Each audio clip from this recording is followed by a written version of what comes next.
Assalamualaikum warahmatullahi wabarakatuh. Halo bunda-bunda, gimana kabarnya? Semoga tetap sehat selalu ya. Bersama saya di channel Bidan Umi yang akan membahas tentang tips kesehatan kandungan. Sebelumnya jangan lupa like, komen, dan subscribe. Next, di video ini kita akan membahas tentang tips 6 cara menjaga kehamilan agar tetap sehat. Apa saja sih tipsnya? Langsung aja yuk kita bahas. Tentunya bagi bunda-bunda yang habis menikah, pastinya ingin sekali agar supaya cepat hamil ya. Dan pastinya belum ada pengalaman nih bagi yang pertama hamil dan masih bingung gimana sih caranya menjaga supaya kehamilan tetap sehat dan tetap enjoy. Oke, di sini kita akan bahas satu persatu ya. Bunda-bunda yang lagi hamil pastinya kerap mengalami berbagai keluhan yang muncul saat hamil muda. Meski memicu rasa tidak nyaman, menjaga kehamilan muda tentunya dilakukan untuk memastikan janin berkembang dengan baik sejak dini ya bun.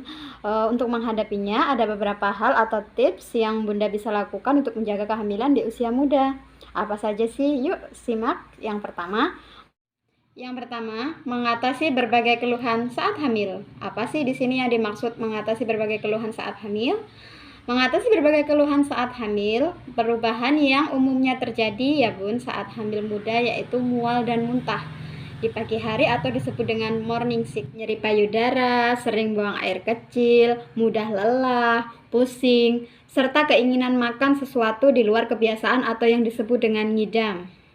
Selain itu, ibu hamil kita juga lebih sensitif terhadap bau-bau tertentu yang biasanya kayak seperti bau parfum atau asap-asap rokok yang biasanya saat hamil kita tidak sensitif, tapi ketika hamil dengan bau-bau tersebut akan merasakan sensitif. Oke, berikut adalah beberapa tips yang dapat ibu hamil lakukan untuk mengatasi keluhan dan perubahan fisik saat hamil muda.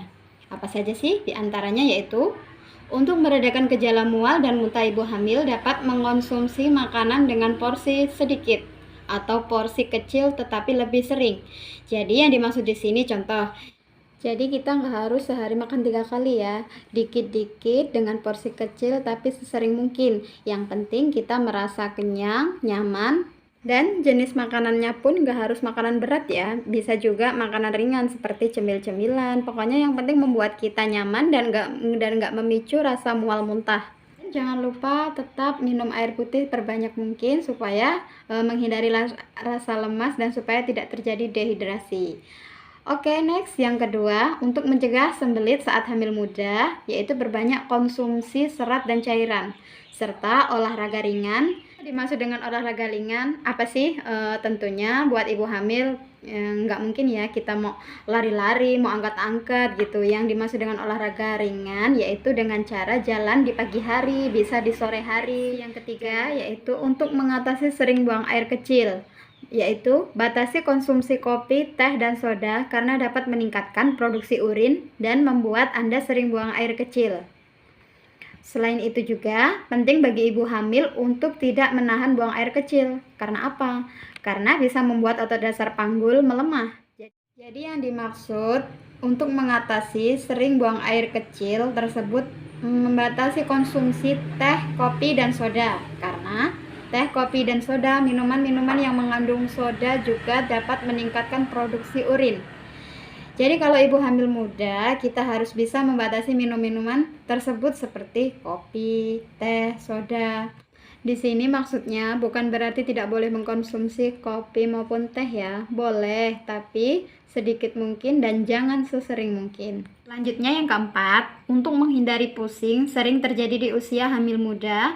Enggak hanya di hamil muda aja ya, biasanya juga di hamil tua sering terjadi pusing. Biasanya karena terjadinya perubahan hormon. Hindari berdiri terlalu lama. Jangan mengubah posisi tubuh secara tiba-tiba. Contoh nih, ketika kita sedang berdiri atau melakukan aktivitas.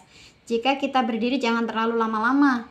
Jika kita merasakan agak pusing, duduklah, istirahatlah, dan berbaring. Terus ketika kita mengubah posisi tubuh kita secara tiba-tiba, itu juga bisa menimbulkan rasa pusing. Contohnya nih, ketika kita sedang tidur berbaring, kita dengar suara yang seketika bikin kita beranjak. Kita jangan langsung beranjak duduk. Kita miring dulu secara pelan-pelan, habis itu kita duduk, lalu kita berdiri. Jadi tahap per tahap supaya aliran darah kita tetap berjalan dengan lancar atau maksimal. Yang kedua, menjalani pola hidup sehat. Apa saja sih yang dimaksud dengan menjalani pola hidup sehat? Salah satu faktor resiko yang dapat memicu keguguran, bayi lahir prematur, dan gangguan plasenta adalah pola hidup yang tidak sehat, seperti kebiasaan merokok dan konsumsi minum-minuman beralkohol saat hamil. Seperti yang dijelaskan di atas yang tadi ya, seperti yang bersoda-soda juga. Beberapa penelitian bahkan mengaitkan rokok dengan kondisi bibir sumbing pada bayi baru lahir. Sementara itu, konsumsi minuman beralkohol juga dapat meningkatkan resiko berat badan bayi lahir rendah atau BBLR dan gangguan tumbuh kembang bayi, serta memicu perilaku hiperaktif terhadap anak kelak. Membatasi asupan kafein saat hamil juga penting dilakukan untuk menurunkan resiko terjadinya keguguran dan masalah lain pada kehamilan. Contohnya seperti kopi tadi ya yang mengandung kafein. Selanjutnya yang ketiga yaitu mengendalikan kondisi emosional. Nah, nih kerap sekali ya ibu hamil karena gangguan hormonal biasanya sering terjadi tiba-tiba marah gitu ya dan tidak bisa mengendalikan emosionalnya. Perubahan hormon yang terjadi selama kehamilan membuat ibu hamil lebih emosional. Karena hal ini membuat suasana hati menjadi tidak stabil. Terkadang gembira, ada kalanya sedih. Saat hamil muda, Bumil juga sering merasakan cemas mengenai kondisi bayi yang ada di dalam kandungan, ragu akan kemampuannya mengasuh kelak, hingga takut kondisi finansialnya tidak mencukupi. Namun, jangan sampai hal tersebut menyebabkan ibu hamil stres ya. Normal bagi ibu hamil yang mengalami perubahan emosi yang naik turun atau yang tiba-tiba merasa ingin menangis. Namun, nikmati saja setiap prosesnya dan jangan terlalu memaksakan atau menghakimi diri sendiri. Dan bagi suami ataupun keluarganya untuk tetap saling mendukung agar supaya ibu hamil lebih merasakan percaya diri dan janin yang ada di dalam kandungannya pun tetap sehat dan ibu merasa lebih nyaman sampai lahiran nanti. Selanjutnya, tips yang keempat yaitu mempererat hubungan dengan pasangan. Kehamilan merupakan saat yang tepat untuk meningkatkan keintiman Anda dengan pasangan. Ungkapkan secara jujur mengenai kebutuhan, kekhawatiran, permasalahan, dan harapan yang dirasakan. Minta pasangan melakukan hal yang sama. Membahas hal-hal tersebut diketahui dapat memperkuat rasa kebersamaan yang dirasakan. Selain itu, jangan biarkan kehamilan mengganggu aktivitas seksual Anda. Justru, jadikan momen ini secara untuk meningkatkan keintiman Anda dengan pasangan. Anda bisa memilih saat yang tepat untuk berhubungan intim ketika sedang merasa nyaman.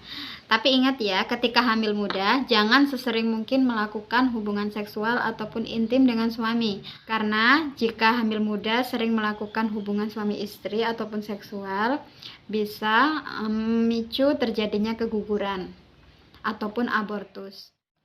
Selanjutnya tanda-tanda bahaya yaitu pusing yang berlebihan atau pusing yang hebat. Biasanya ketika hamil muda pusing itu hal yang wajar atau normal karena perubahan hormon. Tapi jika pusing itu seperti berkunang-kunang dan berlebihan, jangan lupa segera konsultasi ke bidan atau ke dokter kandungan atau ke pelayanan kesehatan terdekat. Selanjutnya, tanda-tanda bahaya yang terjadi pada hamil muda yaitu demam, panas dingin. Jangan lupa untuk tidak meminum obat sembarangan, tapi tetap segera konsultasikan ke bidan atau ke dokter kandungan dan tenaga kesehatan terdekat. Selanjutnya, mual muntah yang berlebihan. Umumnya ketika hamil muda, mual dan muntah, pusing itu biasanya terjadi hal yang normal karena perubahan hormon. Tetapi jika mual dan muntahnya itu berlebihan, jangan dianggap sepele ya bun. Kita harus tetap konsultasikan ke tenaga kesehatan terdekat. Karena jika dibiarkan itu bisa membuat ibu hamil menjadi lemas dan dehidrasi. Selanjutnya, tips yang keenam yaitu melakukan pemeriksaan ke bidan atau ke dokter. Di sini yang dimaksud dengan melakukan pemeriksaan yaitu menjalani pemeriksaan di waktu hamil secara rutin ke bidan atau ke dokter kandungan atau ke pelayanan kesehatan terdekat, karena merupakan hal yang penting dilakukan pada kunjungan pertama. Dokter atau bidan biasanya memeriksa kondisi kesehatan ibu hamil untuk menentukan usia kehamilan. Nah, wajib nih bagi ibu hamil maupun hamil muda sampai melahirkan nanti diwajibkan untuk rutin memeriksakan kandungannya secara berkala di dokter atau bidan atau kesehatan terdekat. Selama trimester pertama atau hamil muda itu minimal sebulan sekali. Dan untuk trimester kedua itu 2 minggu sekali, dan untuk trimester yang ketiga itu 1 minggu sekali. Wajib ya bun untuk melakukan pemeriksaan kesehatan bayi yang ada di dalam kandungan. Namun jika ada keluhan, jangan menunggu jadwal kunjungan berikutnya. Segera mungkin langsung datang ke pelayanan kesehatan terdekat, dan jangan lupa rutin konsumsi vitamin yang diberikannya seperti tablet Fe dan kalsium. Jadi itu ya bun ya, tips-tips menjaga kehamilan muda supaya tetap sehat.